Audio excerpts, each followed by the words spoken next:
Hello दोस्तों, नमस्कार, जय श्री राम। आज फिर से हम रामचरितमानस का पाठ करने वाले हैं, जिसमें हम पढ़ने वाले हैं 236 क्रमांक से पृष्ठ क्रमांक 236 से 240 तक।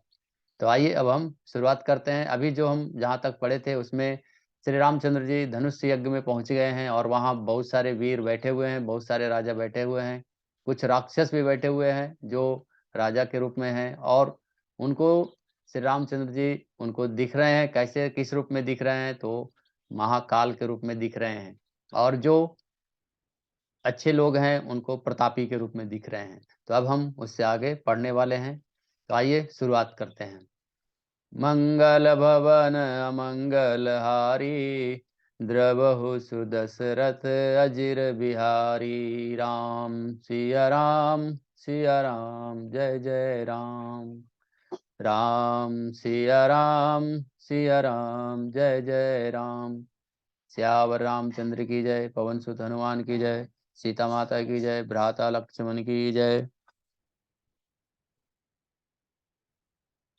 विदूषण प्रभु विराट मय दिशा, बहुमुख कर पगलोचन सीसा।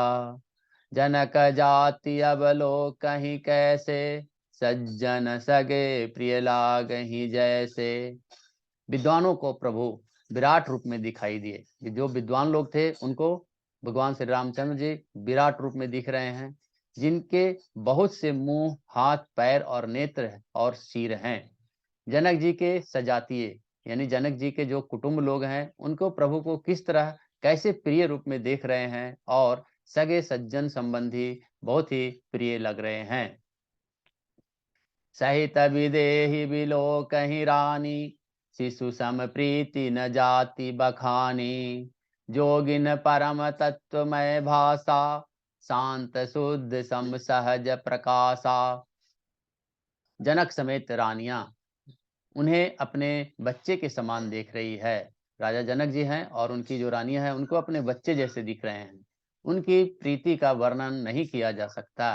उनके जो प्यार है उनके, इसलिए उनको वर्णन यहाँ पर नहीं किया जा सकता। योगियों के वे शांत, शुद्ध, सम और स्वतः प्रकाश परम तत्व के रूप में दिखे। और जो जो योगी लोग हैं उनको बहुत ही स्वतः प्रकाश देने वाले परम तत्व के रूप में और श्री रामचंद्र जी दिख रहे हैं। हरि भगतन देखे दो भ्राता, इष्ट देव इव सब सुख दाता। राम ही चितव भाय जहि सीसा, सो सने हो सुख नहीं कथनी का। हरि भक्तों को, जो हरि के भक्त हैं, भगवान के जो भक्त हैं, उनके दोनों भाइयों को सब सुख देने वाले इष्ट देव के समान दिख रहे हैं। सीता जी जिस भाव से श्री रामचंद्र जी को देख रही है, वह स्नेह और सुख तो कहने को ही नहीं आता है। उर अनुभवती न कही सक कोऊ, कवन प्रकार कहे कवि कोऊ। यही विधि रहा जाहि जस जा भाऊ, तेहि तस देख कौशल राऊ। उस स्नेह और सुख को वे हृदय में अनुभव कर रही है। सीता जी के बारे में बताया जा रहा है, पर वे उसे कह नहीं सकती, उसे बोल नहीं सकती। और फिर कभी कोई कभी उसे किस प्रकार कह सकता है, यानी तुलसीदास जी कह रहे हैं कि अब मैं इसे किस प्रकार से कह सकता हूँ। जिस प्रकार जिसका जैसा भाव था उसको कौशलाधीश रामचंद्र जी वैसा ही दिखे। यानी जिनको जैसा वहां पर भाव था उसके हिसाब से जिन भगवान श्री रामचंद्र जी उनको दिख रहे हैं। दोहा। राजत राज समाज महु, कौशल राज किशोर। सुंदर श्यामल गौर तन, विश्व विलोचन चोर। श्यावर रामचंद्र की जय।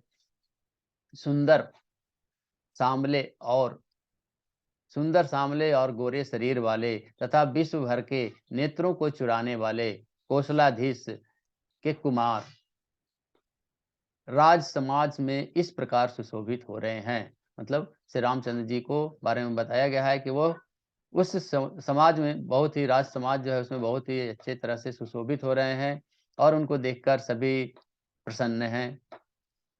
सहज मनोहर मूरति दो, कोटि काम उपमा लघु सोऊ।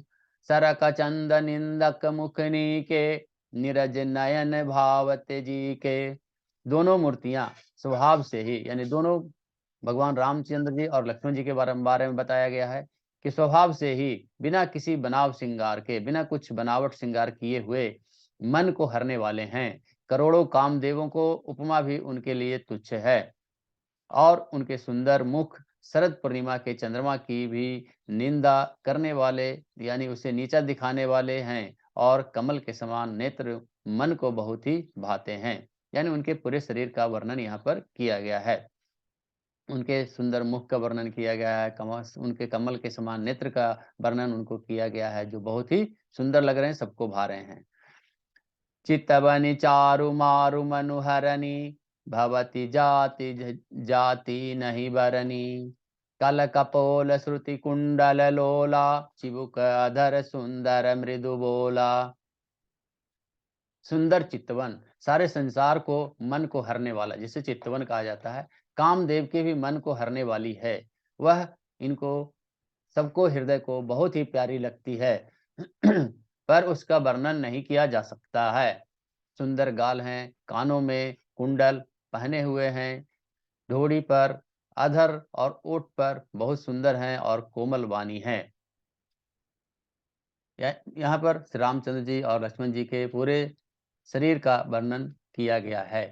कुमुद बंधु कर निंदक हासा, भ्रिकुटि विकट मनोहर नासा। भाल विशाल तिलक झलकाहि, कच बिलो की अली अवली रजाहि।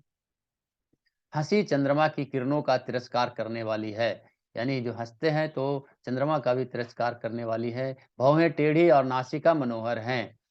चौड़े ललाट पर तिलक झलक रहे हैं, दीप्तिमान हो रहे हैं। काले घुंघराले बालों को देखकर भौर की पंक्तियां भी लजा जाती है।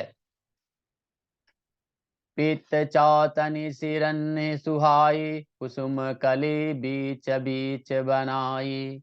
रेखे रुचिर कंबुकल गीवा, जनु त्रिभुवन सुषमा की सीवा। पीली चौकोनी टोपियां सिरों पर सुशोभित है। उनके सिर पर पीली और चौकोनी टोपी है, जिनके बीचों बीच में फूलों की कलियां बनाई हुई है। शंख के समान सुंदर गोल गले में मनोहर 3 रेखाएं हैं, जो मानो तीनों लोक को सुंदरता को सीमा को बता रही है। सुंदरता की जो सीमा है उससे वह बता रही है। दोहा।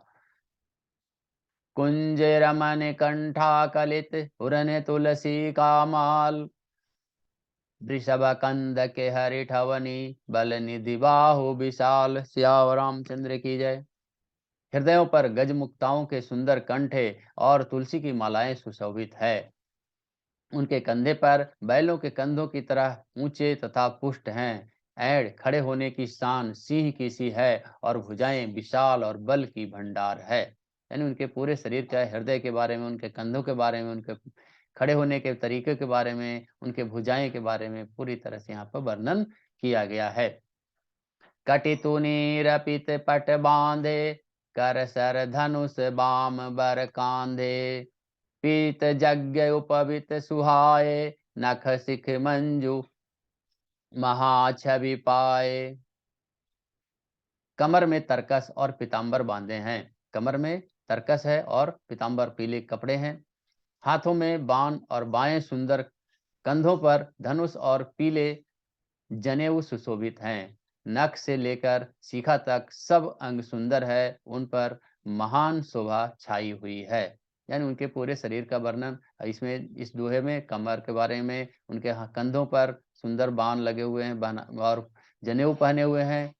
पूरे शरीर में पैर से लेकर सिर तक के वर्णन, उनकी जो शोभा है वह बहुत ही उचित है, अनुपम है। देखी लोग सब भय सुखारे, एक टक लोचन चलत न तारे। हर से जनकु देखी दो भाई, मुनि पद कमल गहे तब जाई। उन्हें देखकर सब लोग सुखी हुए।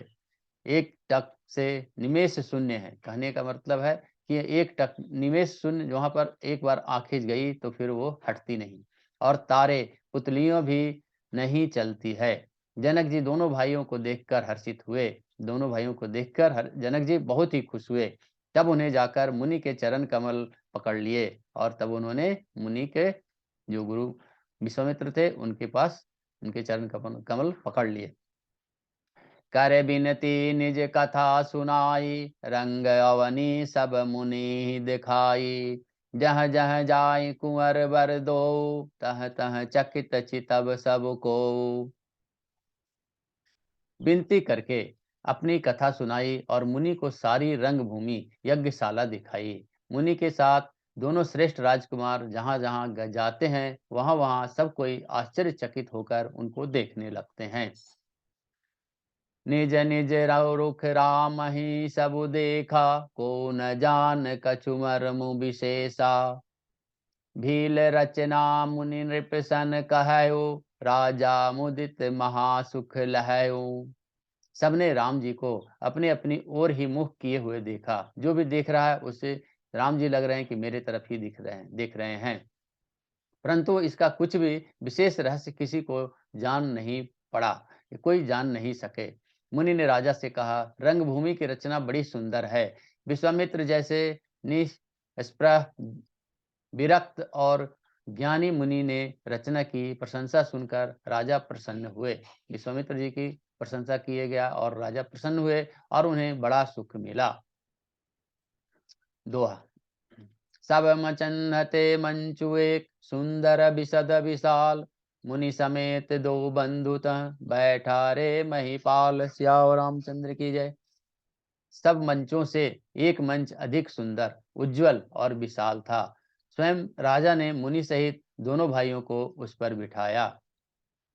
तब राजा जनक जी ने ले जाकर दोनों भाइयों को जो सबसे उच्च, सबसे सुंदर, सबसे उज्जवल और सबसे विशाल मंच था वहां पर ले जाकर दोनों भाइयों को बिठाया। प्रभु ही देखी सब नृप ही हारे, जनु राकेश उदय भय तारे। असी प्रतीति सबके मन माही, राम चाप तो रब सक नाही। प्रभु को देखकर सब राजा ने हृदय में ऐसे हार गए, निराश और उत्साहहीन हो गए, जैसे पूर्ण चंद्रमा के उदय होने पर तारे प्रकाशहीन हो जाते हैं। यानी श्री रामचंद्र जी के जो रूप था, उनके जो गुण था, देखकर उनके जो शरीर का वर्णन किया वो देखकर जो दूसरे राजा थे निराश हो गए, उत्साहहीन हो गए कि उनको से अब वह धनुष नहीं तोड़ सकेंगे। उनके तेज को देखकर सबके मन में ऐसा विश्वास हो गया कि रामचंद्र जी ही धनुष को तोड़ेंगे, इसमें कोई संदेह नहीं है। बाकी सभी जो थे वो निराश हो गए, उत्साहहीन हो गए। बिनु भंजेहु भव धनुष विशाला, मेले ही सिय राम उर्माला। अस विचारे गवनहु घर भाई, जसु प्रताप बलु तेजु गवाई।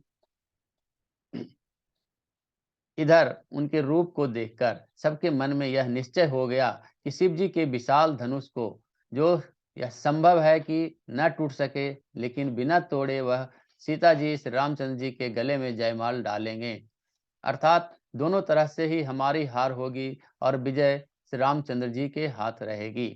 जैसे यूं सोचकर वे कहने लगी, हे भाई, ऐसा विचार कर यश प्रताप बल और तेज गवाकर अपने अपने घर चलो। बाकी जो राजा थे वो सब इस तरह के अपने आप में विचार करने लगे। बिरह से अपभूप सुनि बानी, जे अविवेक अंध अभिमानी। तोरे ही धनुष ब्याहु अब गाहा, बिनु तोरे की कुंवरी बिहाहा। दूसरे राजा जो अविवेक से अंधे हो रहे थे, जो मतलब बुद्धिहीन हो रहे थे और जो अभिमानी थे, वह यह बात सुनकर बहुत हंसे। उन्होंने कहा, धनुष तोड़ने पर भी विवाह होना कठिन है। यानी अर्थात सहज ही में हम जानकी को हाथ से जाने नहीं देंगे, और फिर बिना तोड़े तो राजकुमारी ब्याह ही कौन सकता है। एक बार कालौ किन हो, सियहित समर जितब हम सो। यह सुनी अवर महीप मुस्काने, धर्मशील हरि भगत सयाने। कल ही क्यों न हो, एक बार तो सीता के लिए हम उससे युद्ध में भी जीत लेंगे। यह घमंड की बात सुनकर दूसरे राजा जो धर्मात्मा हरिभक्त और सयाने थे मुस्काए। जो राक्षस प्रवृत्ति के राजा वहां बैठे थे उन्होंने कहने लगे कि सीता के लिए हम यहाँ युद्ध भी करने को तैयार हैं। लेकिन जो धर्मात्मा थे, हरिभक्त थे और जो अच्छे लोग थे वो मुस्कुरा रहे थे इन बातों को सुनकर। सो सिया सिया बिहाय राम गर्भ दुरी करि नृप कहन, जीति को सक संग्राम दशरथ के रन बांकुरे। श्याम रामचंद्र की जय। उन्होंने कहा, राजा के गर्भ दूर करके जो धनुष किसी से नहीं टूट सकेगा उसे तोड़कर श्री रामचंद्र जी सीता को ब्याहेंगे। रही युद्ध की बात, सो महाराज दशरथ के रन में बाकी पुत्रों को युद्ध में तो कोई जीत ही नहीं सकता है। यानी यहाँ जो कहा गया कि राजा जो थे वो ऐसे धनुष जो किसी से नहीं टूटेगा उसको तोड़कर, राजा लोग जो कह रहे थे कि गर्व से कह रहे थे कि वो उसको तोड़कर ही श्री रामचंद्र जी सीता को ब्याहेंगे। और जहाँ युद्ध की बात है तो महाराज दशरथ के जो पुत्र हैं वो किसी से युद्ध में हार ही नहीं सकते हैं, कोई उनसे जीत ही नहीं सकता है। व्यर्थ मरहु जनि गाल बजाई, मन मोद किन्न की भूख बताई। सिखा हमारी सुनी परम पुनीता, जगदम्बा जानहु जिय सीता। गाल बजाकर व्यर्थ ही मत मरो, मन के लड्डुओं से कहीं भूख नहीं बुझती है। परम पिता हमारी परम पवित्र निष्कपट सीख को सुनकर सीता जी को अपने जी में से साक्षात जगजननी समझो, उन्हें अपनी पत्नी रूप में पाने की आशा एवं लालसा छोड़ दो। जो अच्छे लोग थे, जो अच्छे राजा थे, वो इस प्रकार की बातें कर रहे थे। जगत पिता रघुपति ही बिचारी, भरी लोचन छवि लेहु निहारी। सुंदर सुखद सकल गुण राशि, ये दो बंधु शंभुर वासी। और श्री रघुनाथ जी को जगत का पिता परमेश्वर विचार कर, नेत्र भर कर और उनकी छवि देख लो, यानी उनको भगवान मान के और उनकी छवि को देखो, उनके रूप को दर्शन करो। ऐसा अवसर आपको बार बार नहीं मिलेगा। सुंदर सुख देने वाले और समस्त गुणों की राशि ये दोनों भाई हैं जो शिव जी के हृदय में बसने वाले हैं। स्वयं शिव जी भी इन्हें हृदय में छिपाए रखते हैं। वे तुम्हारे नेत्रों के सामने आ गए हैं, अब इनका दर्शन कर लो और अपना जो जीवन है उसको अच्छा बना लो। सुधा समुद्र समीप बिहाई, मृग जलु निरखी मरहु कत धाई। करहु जाई जा कहूँ जो भावा, हम तो आजु जन्म फल पावा। समीप आए हुए यानी नजदीक जो आए हुए थे लोग, वो भगवान के दर्शन रूप से अमृत के समुद्र को छोड़कर तुम जग जननी जानकी को पत्नी रूप में पाने का दुरासा रूप मिथ्या मृग जल को देखकर दौड़कर क्यों मरते हो। यानी यहाँ कहा जा रहा है कि ऐसा तुम सोच रहे हो जो भगवान है उनका दर्शन को छोड़कर और तुम जग जननी जानकी को अपनी पत्नी के रूप में स्वीकार करने के लिए और पाने के लिए तुम उस प्रकार से दौड़ रहे हो जैसे मृग जल को देखकर दौड़ता है। यानी हिरन जो है पानी को देखकर रास्ते पर दौड़ता है। फिर भाई जिसको जो अच्छा लगे वही जाकर करो। और हमने तो श्री रामचंद्र जी के दर्शन करके आज जन्म पाने का, जन्म लेने का जो फल था वो पा लिया। जीवन और जन्म को मैंने सफल कर लिया। आशा कही भले भूप अनुरागे, रूप अनूप बिलोकन लागे। देखहि सुर नभ चढ़े विमाना, बरसहि सुमन करहि कल गाना। ऐसा कहकर अच्छे राजा प्रेम मग्न होकर श्री राम जी का अनुपम रूप देखने लगे। और मनुष्य को तो बात ही क्या है, देवता लोग भी आकाश से विमानों पर चढ़कर विमानों पर चढ़े हुए भगवान के दर्शन कर रहे हैं और सुंदर गान करते हुए फूल बरसा रहे हैं। दोहा। जानि सुअब सुरसिया तब, पठहि जनक बोलाई। चतुर सखी सुंदर सकल, सादर चली लवाई। श्याम रामचंद्र की जय। तब सुअवसर जानकर जनक जी ने सीता जी को बुला भेजा और तब सब चतुर और सुंदर सखियां उन्हें आदर पूर्वक लेकर चली लेकर आई। सिय शोभा नहीं जाई बखानी, जगदम्बिका रूप गुण खानी। उपमा सकल मोहि लघु लागी, प्राकृत नारी अंग अनुरागी। रूप और गुणों की खान जग जननी जानकी जी की शोभा का वर्णन नहीं किया जा सकता। उनके लिए मुझे यानी काव्य की सब उपमाएं तुच्छ लगती है, क्योंकि वे लौकिक स्त्रियों के अंगों से अनुराग रखने वाली हैं, अर्थात वे जगत की स्त्रियों के अंगों को दी जाती है। काव्य की उपमाएं सब त्रिगुणात्मक माइक जगत से ली गई है और उन्हें भगवान की स्वरूप शक्ति श्री जानकी जी के अप्रकृत चिन्मय अंगों के लिए प्रयुक्त करना और उनका अपमान करना और अपने को उपहासास्पद बनाना है। यहाँ पर श्री तुलसीदास जी ने इन बातों को लिखा है कि उनकी शरीर के जो अंग हैं उनका वर्णन करना अपमान करने जैसा है, इसलिए उनका वर्णन यहाँ पर नहीं किया गया, लेकिन बहुत ही सुंदर थी। सिया बरनिय ते उपमा दे कु कवि कहाय सज को लेई जो पट तरियतिये समसिया जग असी जुवति कहाँ कमनिया।